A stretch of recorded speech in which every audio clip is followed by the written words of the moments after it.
Welcome back.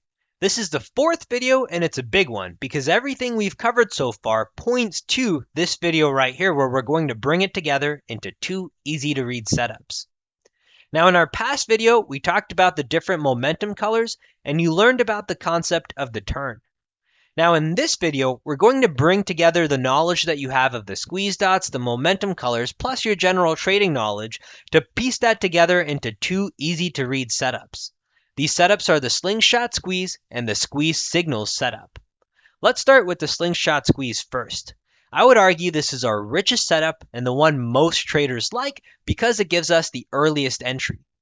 Now a Slingshot Squeeze shows up as a yellow arrow. You will see that on both the squeeze board along with your charts.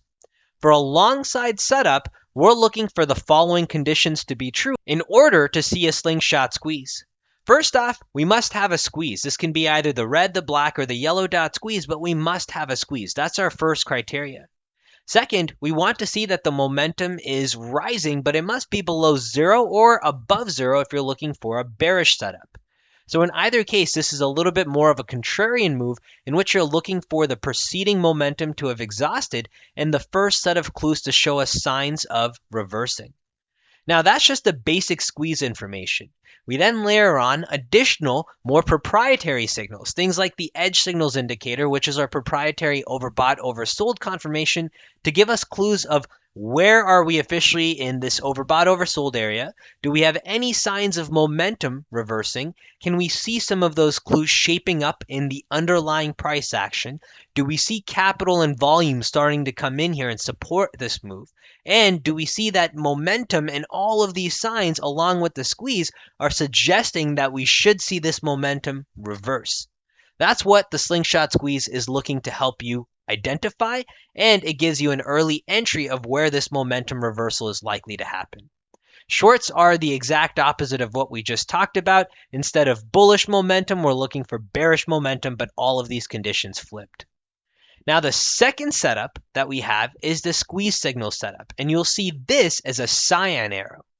If you remember, the Slingshot Squeeze is a yellow arrow, the squeeze signals is a cyan arrow. And the squeeze signals, unlike the Slingshot Squeeze in which we're taking advantage of that turn, the squeeze signal is riding existing momentum, simply pinpointing areas where you have an opportunity to take advantage of maybe just a slight pause in that momentum that is already strong.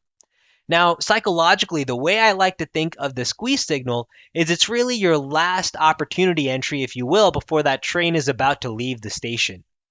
Oftentimes, after you see the cyan arrow, you'll see that the squeeze fires with that green dot.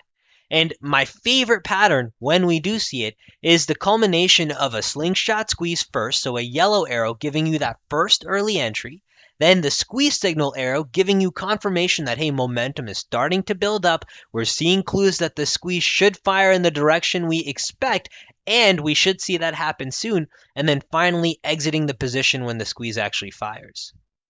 Now, let me also give you the trend stack that we use inside of the platform for those of you looking to follow along. For long, the moving averages that we're looking at include the 8, the 21, the 34, and these are all EMAs and we want them to be stacked bullishly.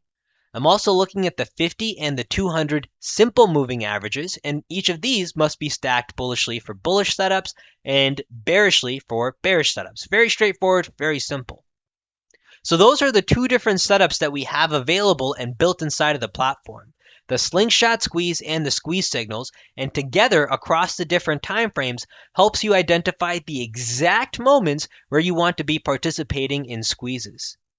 In the next video, we're going to talk about how and why we layer all of these conditions, because I'll show you what happens when you layer none of them on, what happens with the bear squeeze, and if that has any kind of edge at all, and that should then help build more and more confidence into these two signals, and why you want to eliminate the noise of just any dot squeezes and pay a little bit more attention to these very particular two different triggers that we just talked about. See you in the next video.